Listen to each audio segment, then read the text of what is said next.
Ce soir, j'aimerais vous parler de l'homme qui refusa la fatalité. Est-ce que vous avez deviné de qui il s'agit? L'homme qui refusa la fatalité. Il se trouve dans la Bible. Ah, vous allez le découvrir. Je vais lire une liste de noms. Vous verrez, c'est les listes de noms dans la Bible. Des fois, on se dit c'est bizarre quand même. Tous ces noms qui se suivent, tous ces noms qui s'enchaînent, et tout à coup, il y a un nom comme ça qui dépasse. Et non, c'est pas Job. Je vais lire dans 1 Chronique, au chapitre 4, les versets 5 à 10. Alors, c'est des jolis noms, s'il y en a qui cherchent des prénoms. Je vais lire en Chronique 4, 5 à 10. L'homme qui refusa la fatalité. Ashur, père de Tekoa, eut 2 femmes, Eléa et Nahara. Nahara lui enfanta Ashuzam, Épher, Téméni et Ashashtari. Ce sont là les fils de Nahara, fils de Eléa, Tseret, Tsochar et Etnan. Kotz engendra Anoub et Atsobeba et les familles d'Ashtarel, fils d'Arum. Ça va ? Je vous rassure, je parle en français. Verset 9. Jabet était plus considéré que ses frères. Sa mère lui donna le nom de Jabet en disant « C'est parce que je l'ai enfanté avec douleur ». Sympa comme prénom. Verset 10. Jabet invoqua le Dieu d'Israël en disant « Si tu me bénis et que tu étendes mes limites, si ta main est avec moi et si tu me préserves du malheur, en sorte que je ne sois pas dans la souffrance. » Et Dieu accorda ce qu'il avait demandé. C'est la liste des noms qu'on trouve là dans les chroniques, les descendants de Juda, sauf erreur. Et c'est un personnage de la Bible qui fait partie donc des descendants de Juda, qui à première vue a rien pour réussir. Il y a toute une liste de noms et elle continue d'ailleurs. Il y en a quelques-uns dont je vous ai épargné avant. J'ai commencé volontairement au verset 5, mais il y en a quelques-uns de charmants qui précèdent également. Et sa mère, parce que elle l'a mis au monde dans la douleur, va trouver juste lui donner ce nom de Jabet, qui veut dire douleur, souffrance. Littéralement, celui qui cause ou afflige de la douleur ou de la souffrance. Sympa comme prénom à porter, ça doit être bon pour le moral. C'est vrai qu'il y a des noms difficiles à porter dans la vie, et là c'était le cas, et on peut se mettre à sa place. Pas facile de s'entendre appeler ainsi chaque jour de son existence, sans parler de la moquerie que ça a dû engendrer. C'est pas évident de porter un nom semblable. Imaginez les moqueries de ses copains, de ses copines. Imaginez sa maman quand elle l'appelait pour manger. « Hé, souffrance, viens ici !» Douleur. Toute sa vie, dans sa jeunesse, la maman lui rappelle par son prénom combien il l'a fait souffrir. On ne sait pas grand-chose de cet homme, il y a 2 versets. Alors Jabet, c'est aussi le nom d'une ville, mais on ne sait pas grand-chose sur ce personnage, si ce n'est que Dieu lui a accordé ce qu'il avait demandé. Certainement, ça n'a pas dû être très bon pour son moral, pour son psychisme, j'imagine. Je ne sais pas, les enfants dans la salle, si vous aviez un nom quand vous appelez, je ne sais pas, et douleur, est celui qui rate toujours, ou je ne sais pas, ça ne doit pas être facile à porter comme prénom. Mais souvent, au niveau des chrétiens, je crois qu'on est prompt à accepter un petit peu la fatalité. On accepte, on se résigne à ces choses-là. C'est comme ça, je suis un raté, j'ai toujours loupé, et ça se passera continuellement comme ça. Et Jabet, il l'avait même dans son prénom inscrit. Donc ce n'était pas facile, tu ne peux pas changer de prénom comme ça facilement. Certains s'enlisent tellement dans le fatalisme qu'ils finissent même par se noyer. Est-ce que c'est normal ? Je crois que non, évidemment. Au milieu d'un environnement en décomposition, Jabet s'est levé et il a fait cette prière parce qu'il ne voulait pas subir, mais il voulait triompher. Et c'est pour ça que je l'ai appelé l'homme qui refusa la fatalité. On ne sait rien de lui, on ne sait pas grand-chose si ce n'est de quelle tribu il venait. Il y avait toute une liste de noms, aussi charmants les uns que les autres, et tout à coup, il y a 2 versets qui sortent dans notre Bible et qui parlent de ce personnage qui a fait une prière particulière. Qu'est-ce qu'elle a de si exceptionnel, cette prière, pour que pendant des siècles, eh bien, on en entende encore parler aujourd'hui. Sa prière, eh bien, on peut la diviser en 4 parties. C'est facile, si vous lisez le verset 10, vous les retrouvez. Ces parties, il a demandé que Dieu le bénisse. Ça, je crois que tout le monde qui prie jamais que Dieu le bénisse. C'est très simple. Hein. Est-ce que vous priez des fois, Seigneur, bénis-moi, accorde-moi ta grâce? Je pense que ça arrive. Il a demandé que Dieu agrandisse son territoire, la réussite. Il a demandé que la main de Dieu soit avec lui. De nouveau, la bénédiction, la réussite. Et il a demandé que Dieu le préserve du mal et qu'il ne voit pas le malheur ou la détresse ou la souffrance. Et c'est une prière toute simple que la plupart d'entre nous ont fait, j'imagine, on a fait d'une manière ou d'une autre, avec peut-être des mots différents. Et on va considérer ces 4 points un à un et voir comment on peut aussi les appliquer. Souvenons-nous que Dieu ne fait pas de différence. Dieu ne tient pas compte de notre nom, de notre statut social, mais Dieu nous aime et Dieu veut, au même titre qu'il est venu au secours de Jabès, Dieu veut également venir à notre secours et nous aider à relever la tête et à être comme lui, un homme qui refuse la malédiction, qui refuse la fatalité. La première chose que Jabès a demandé, c'est que Dieu le bénisse, comme je l'ai dit tout à l'heure. Ça me fait penser à Proverbe 10, verset 22, où il est écrit « C'est la bénédiction de l'Éternel qui enrichit et il ne lui ajoute aucun chagrin. » Et elle n'est suivie d'aucun chagrin, suivant la version dans laquelle vous lisez dans votre Bible. C'est la bénédiction de l'Éternel qui enrichit. Jabès demande que Dieu le bénisse parce qu'il sait que c'est la bénédiction de l'Éternel qui va l'enrichir. Il a dû se souvenir d'Abraham, son ancêtre, dans Genèse 12, verset 2, où il est écrit de lui « Je ferai de toi une grande nation et je te bénirai. Je rendrai ton nom grand et tu seras une source de bénédiction. » Jabès, dans son nom, voulait dire comme malédiction, comme celui qui suscite la douleur. Et là, peut-être qu'il se souvenait de ce qui avait été dit à Abraham « Je ferai de toi une nation, je te bénirai. Je rendrai ton nom grand et tu seras une source de bénédiction. » Jabès en avait marre de ce nom. Et il s'est dit maintenant, stop, j'ai envie que ça change. J'ai envie que ce qui est inscrit dans mon ADN, dans mon nom, soit transformé, soit visité. Ce que Jabès voulait, c'est d'être en bénédiction pour le monde. Et ce que Dieu veut, c'est qu'on soit un instrument de bénédiction pour Dieu et pour le monde. Il n'y a rien de mal à prier pour que Dieu nous bénisse, si c'est dans le but d'être une bénédiction pour les autres. Il n'y a rien de mal à vouloir plus, si c'est parce qu'on veut donner plus. Si on veut de la sagesse pour aider les gens, alors prions afin que Dieu nous accorde la sagesse, parce que la Bible nous dit dans Jacques 1, verset 5, « Si quelqu'un manque de sagesse, qu'il la demande à Dieu. » En fait, ce que je suis en train de vous dire ou de vous encourager à faire ce soir, c'est de demander à Dieu, de refuser la fatalité, de refuser la défaite. Même si vous avez peut-être déjà vécu une dizaine, quinzaine, vingtaine de fois la défaite sur le même thème, sur le même sujet, je crois que Dieu veut que vous puissiez vous relever et sortir de ce cercle infernal d'échecs.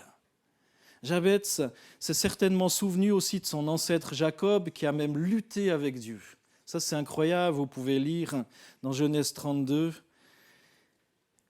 Quand Dieu lui a dit « Laisse-moi aller », Jacob a dit « Je ne te laisserai point aller, que tu ne m'aies béni ». Lisez ce texte, on n'a pas le temps de développer, ce n'est pas le thème de ce soir, Genèse 32, 26, où on voit ce combat entre Jacob et l'ange de l'Éternel. Et c'est à ce moment-là que Jacob est entré aussi dans la promesse, dans le pays de la promesse, qu'il a prospéré, que ses descendants ont béni le monde entier d'incroyables bénédictions spirituelles aussi. C'est de Jacob et de ses descendants que le Messie est venu aussi dans le monde. Et Dieu veut nous bénir, mais parfois il faut lutter comme Jacob et pas accepter simplement la malédiction, accepter la douleur, accepter tout ce qui peut nous arriver, même si ça nous est déjà arrivé à maintes reprises. Le problème, c'est que l'indifférence s'est parfois emparée du peuple de Dieu et qu'on ne cherche plus forcément la bénédiction.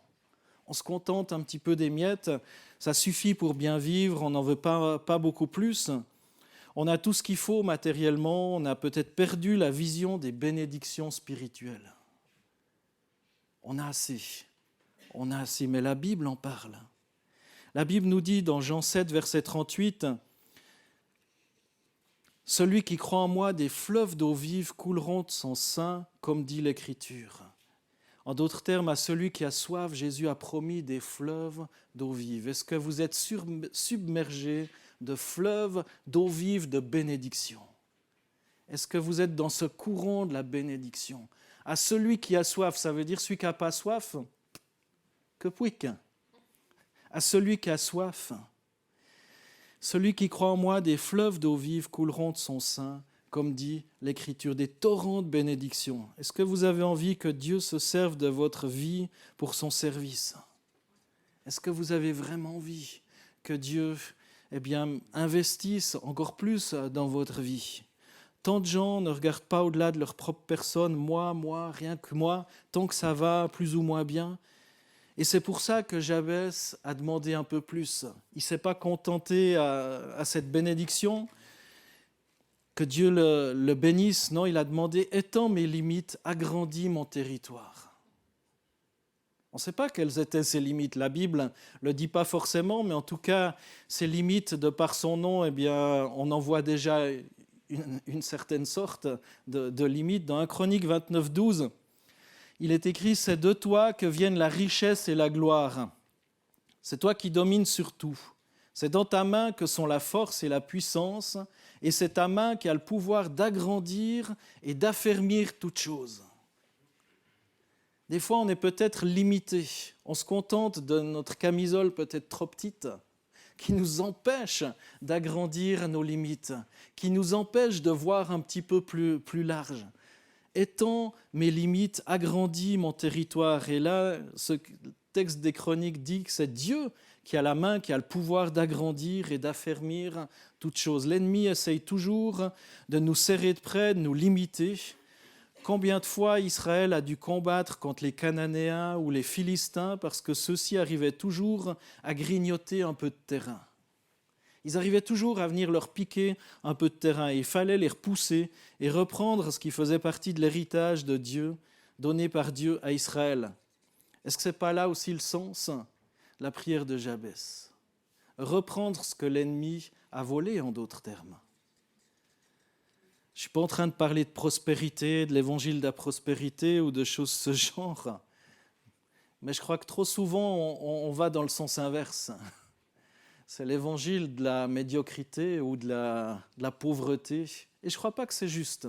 Au même titre que je ne crois pas à l'évangile de la prospérité, et si on est croyant, la richesse, la gloire va nous tomber dessus. Je ne crois pas que la Bible nous promet ces choses-là. Mais je ne crois pas non plus que Dieu veut qu'on soit dans une détresse perpétuelle et qu'on se contente de ça. Je crois qu'il y a plus pour nous, il y a plus pour l'Église, il y a plus pour nos familles, il y a plus. Voulez-vous que votre sphère d'influence s'élargisse aussi autour de vous, auprès de vos amis, auprès de vos familles, sur votre place de travail? Peut-être qu'on se sent bloqué, les voisins, oui. Demandez à Dieu d'élargir vos limites, d'élargir l'espace de votre tente. Vous serez bénis et vous serez en bénédiction aussi pour d'autres. Demandez à Dieu qu'il vous accorde des dons spirituels qui seront utiles dans votre témoignage dans ce monde, que Dieu vous donne le discernement, qu'il étende vos limites spirituelles aussi. Peut-être vous vous sentez limité spirituellement parlant, alors demandez à Dieu qu'il étende aussi vos limites, vos capacités de parler, vos capacités de vous exprimer, vos capacités de vous tourner vers les autres. Demandez à Dieu qu'il vous donne de la passion pour son service ainsi que les outils nécessaires pour le servir. Dans Ésaïe 54, versets 1 à 5, il est écrit, enfin Dieu parle par le prophète et dit « Réjouis-toi, stérile, toi qui n'enfantes plus, fais éclater ton allégresse et ta joie, toi qui n'as plus de douleur, car les fils de la délaissée seront plus nombreux que les fils de celle qui est mariée, dit l'Éternel. » Écoutez bien ça, verset 2. « Élargis l'espace de ta tente, qu'on déploie les couvertures de ta demeure, ne retiens pas, allonge tes cordages et affermis tes pieux. » Là encore, Dieu dit, voilà, même la stérile, même la délaissée, il y a encore besoin d'élargir l'espace de ta tente, il y a encore des bénédictions. Même si en apparence tu es stérile, c'est cette bénédiction à Israël, vous l'aurez compris. Verset 3, « Car tu te répandras à droite et à gauche, ta postérité envahira des nations et peuplera des villes désertes. Ne crains pas, car tu ne seras point confondu, ne rougis pas, car tu ne seras pas déshonoré, mais tu oublieras la honte de ta jeunesse, et tu ne te souviendras plus de l'opprobre de ton veuvage, car ton Créateur est ton époux. L'Éternel des armées est son nom, et ton Rédempteur est le Saint d'Israël. Il se nomme Dieu de toute la terre. Étends mes limites, agrandis mon territoire. Même là où apparemment il n'y a plus de vie possible. Troisième chose que Jabez va demander, que ta main soit avec moi. Celle-là, c'est certainement une des plus importantes. Jabez reconnaît que de lui-même, jamais il arrivera à accomplir quoi que ce soit, ni l'œuvre de Dieu. Souvenons-nous de ce qu'a dit notre Seigneur dans Jean 15, verset 16. « Ce n'est pas vous qui m'avez choisi. Ce n'est pas vous qui m'avez choisi, mais moi, je vous ai choisi et je vous ai établi afin que vous alliez, que vous portiez du fruit, et que votre fruit demeure, pour que tout ce que vous demanderez au Père en mon nom, il vous le donne. » En fait, on n'y peut rien. C'est Dieu qui nous a choisis. C'est Dieu qui nous a établis. Si vous êtes là ce soir, c'est par pure grâce de Dieu. Et Jabez le reconnaît bien en demandant que ta main soit avec moi. Que ta main soit avec moi. Imaginez que la main de Dieu soit avec vous. Dans Actes 11, 21, il est écrit « La main du Seigneur était avec eux et un grand nombre de personnes crurent et se convertirent au Seigneur. » Voilà ce qui se passe lorsque la main de l'Éternel est avec nous. Des choses miraculeuses qui se produisent. Là où il y a peut-être plus de vie, eh bien tout à coup, Dieu agit.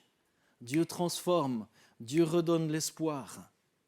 Dieu transforme des cœurs, des situations. La main du Seigneur, c'est l'action de Dieu qui accompagne notre vie et notre témoignage. Dans Marc 16, verset 20, il est écrit « Et ils s'en allèrent prêcher partout.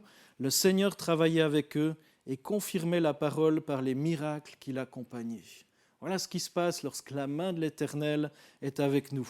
On y va, on est en route.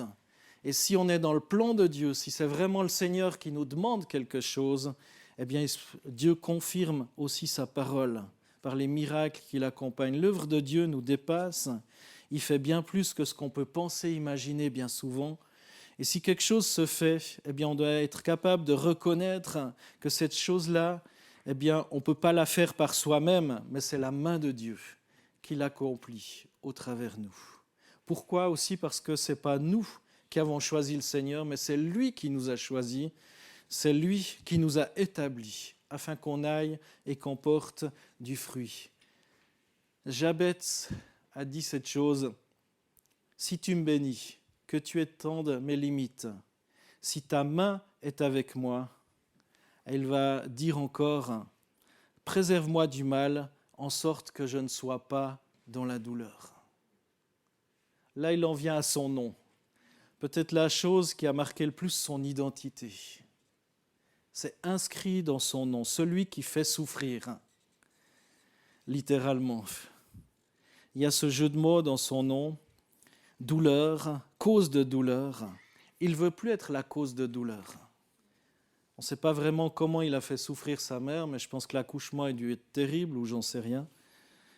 Il veut que sa vie soit une bénédiction, il veut être gardé du mal, il ne veut pas être la cause, ou plus être la cause de douleur. Il en a marre qu'on le lui rappelle. Et même si son nom va continuer de le rappeler aux autres et va continuer de résonner à ses oreilles, ça ne va plus l'impacter. Seigneur, je ne veux plus ça. J'en veux plus. Je ne veux plus souffrir. Son nom, il ne va pas le changer. Ce n'est pas dit que Dieu lui donne un autre nom. Son nom ne va pas changer. Mais la douleur va plus se manifester dans sa vie ou au travers de sa vie. Et ça, c'est une clé incroyable. Parce que souvent, on a pu être blessé de différentes manières. Et quand il y a quelque chose qui nous rappelle cette blessure, hop, c'est de nouveau la catastrophe dans notre vie. C'est de nouveau terrible. C'est comme si on n'avait jamais guéri, en fait. Mais ce que Dieu veut, c'est qu'on guérisse. Même si notre nom ne change pas, on est capable de guérir. Une des façons d'être une cause de douleur, c'est aussi en péchant. Le péché est une cause de douleur. Le péché a été source de douleur dans le monde. Il fait souffrir celui qui commet le péché, évidemment, mais il fait souffrir aussi ceux contre qui le péché a été commis. Mais par-dessus tout, le péché fait souffrir Dieu. Vous savez ça? Le péché fait souffrir Dieu. Notre papa, votre papa, mon papa là-haut dans les cieux. Le véritable Père, en fait. Dieu m'a donné un papa sur cette terre, mais en fait, il y a un bien plus grand papa encore dans le ciel. Genèse 6, versets 5 à 8 nous dit « L'Éternel vit que la méchanceté de l'homme était grande sur la terre et que chaque jour son cœur ne concevait que des pensées mauvaises. » Sympathique comme projet de vie, hein? Verset 6, « L'Éternel regretta d'avoir fait l'homme sur la terre et son cœur fut affligé. » Dieu a été affligé en voyant déjà au tout début de la création, dans Genèse 6, qu'est-ce qu'il doit dire maintenant? Ouais, il a accumulé depuis quelques années depuis. Mais il a donné Jésus, son Fils. L'Éternel dit, « J'effacerai de la surface du sol l'homme que j'ai créé, depuis l'homme jusqu'au bétail, aux reptiles et aux oiseaux du ciel, car je regrette de les avoir faits. » Ah. Mais Noé obtint la faveur de l'Éternel. Youpi! Sans ça, vous ne seriez pas là. Sans ça, je ne serais pas là. Sans ça, on ne serait pas là. Plus rien ne serait là. Mais Noé obtint la faveur de l'Éternel. Il y a toujours cette grâce dans le cœur de Dieu. Il y a toujours cet amour pour la création, pour ses créatures, dans le cœur de Dieu. Dieu vous aime d'un amour éternel. Dans son plan, il vous aime. Et il continuera de vous aimer. Et il continuera de vous aimer. Si vous avez oublié que le péché fait souffrir, il faut revenir à la croix où Jésus supporte la souffrance qu'impose le péché.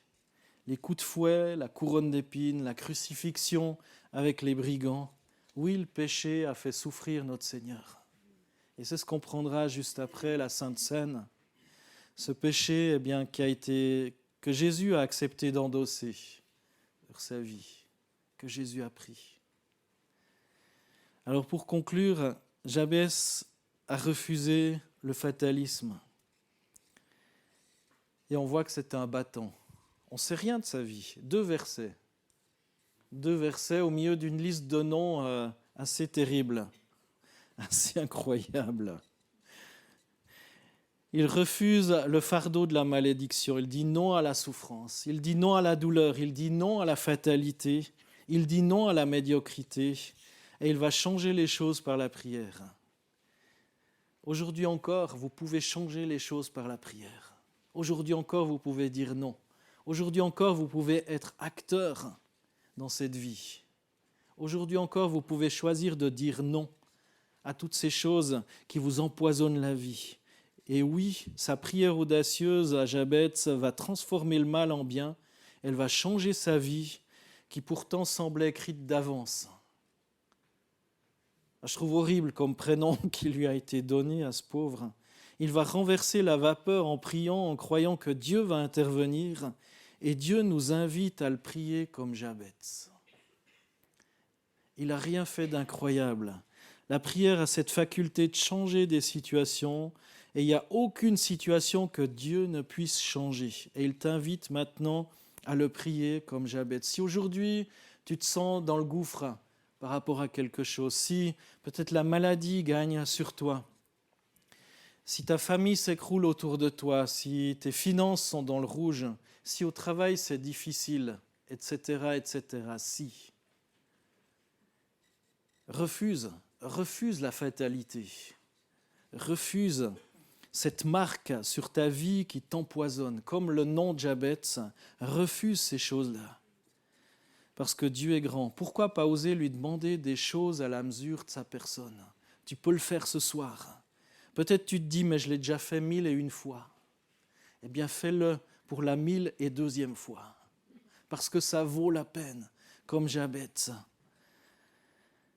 Qu'il étende tes limites, qu'il étende nos limites. Jamais Jabez n'oubliera que sa mère a beaucoup souffert en le mettant au monde. Toute sa vie, il s'appellera souffrance, douleur. Pourquoi croyez-vous que Dieu a voulu, au milieu de cette lecture aride de tous ces noms, nous apporter cette note rafraîchissante? Un inconnu qui sort la tête juste de 2 versets de la Bible. Il n'y a rien qui est marqué. Une chose est sûre, c'est que Dieu a écouté la prière de Jabez. Et on a le droit de croire qu'il écoutera aussi toutes les autres prières qui montreront la même chose, d'un même cœur vers le Seigneur. Dans Romains 2,11, il est dit « Car auprès de Dieu, il n'y a pas de considération de personne. » Est-ce que Dieu aimait plus Jabez que vous? Certainement pas. Certainement pas. Il n'y a rien d'incroyable qui soit marqué, qui soit attribué à Jabez. Au milieu de toutes ces personnes anonymes, Jabez sort du lot. On ne se souvient pas de lui à cause de grands exploits. On se souvient, il a fait apparemment aucun miracle notoire qui soit relaté dans la Bible. Mais on se souvient de lui à cause d'une simple prière. Une simple prière. Il n'a pas gagné de grandes batailles ou édifié des grands monuments. Il a fait une prière du milieu de toute cette liste de noms et c'est lui qui est mis en évidence à cause de cette prière. Est-ce que ce soir, vous croyez possible aussi de faire une même prière pour votre situation?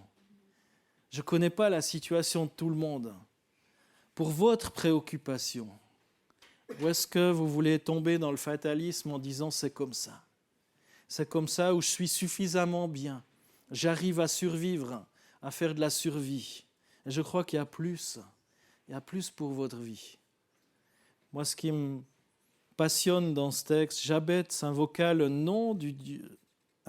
Dieu d'Israël, en disant « Si tu me bénis, que tu étendes mes limites, si ta main est avec moi et si tu me préserves du malheur, en sorte que je ne sois pas dans la souffrance, si. »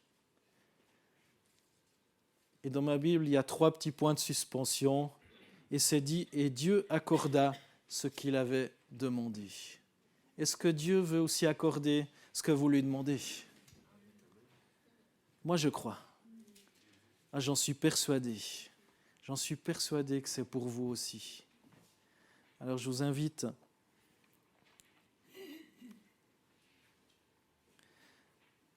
vraiment à être dans une attitude de prière. Être dans cette attitude de prière maintenant pour faire comme Jabez.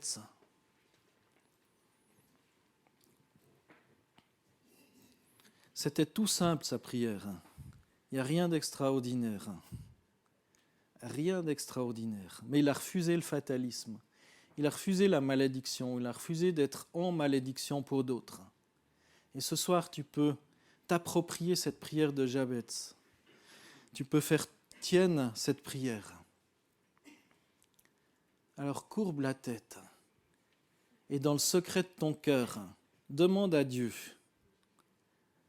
de changer cette situation. Rejette le fatalisme. Rejette ces choses qui empoisonnent ton cœur, ta vie ou celle des autres. Peut-être tu as commis quelque chose face à un frère, face à une sœur, face à quelqu'un et tu as de la peine à te le pardonner même. Eh bien, dépose ça à la croix au pied de Jésus.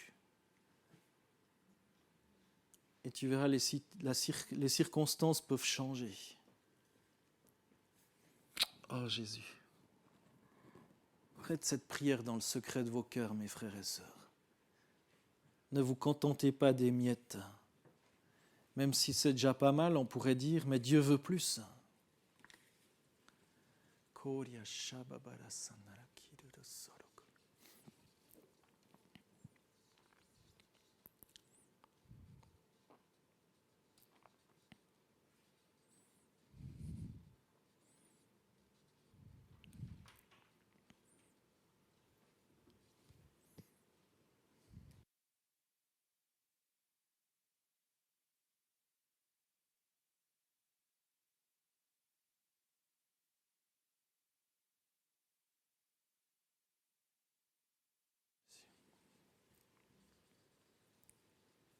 Bien, Jésus, tu as entendu ces prières qui sont montées vers toi. Peut-être d'autres qui vont encore monter dans les heures ou les jours qui suivent. Seigneur, je te prie pour mes frères et sœurs qui sont ici dans cette salle. Seigneur, vraiment que tu les bénisses et tu les aides à se saisir de cette prière. Toute simple. Et surtout à refuser le fatalisme, le défaitisme, le découragement. Parce que tu as tout accompli à la croix. Et c'est toi qui les as choisis, c'est toi qui les as établis, afin qu'ils aillent et qu'ils portent du fruit, et même du fruit en abondance. Béni soit ton nom, Seigneur Jésus. Merci parce que tu veux être leur papa et leur accorder, Seigneur, la victoire, là où ils ont besoin de la victoire, la joie là où ils ont besoin de joie, la paix là où ils ont besoin de paix, la guérison là où ils ont besoin de guérison, et bien d'autres choses encore, bien au-delà de tout ce qu'on peut penser et imaginer, Jésus. Merci Seigneur. Amen.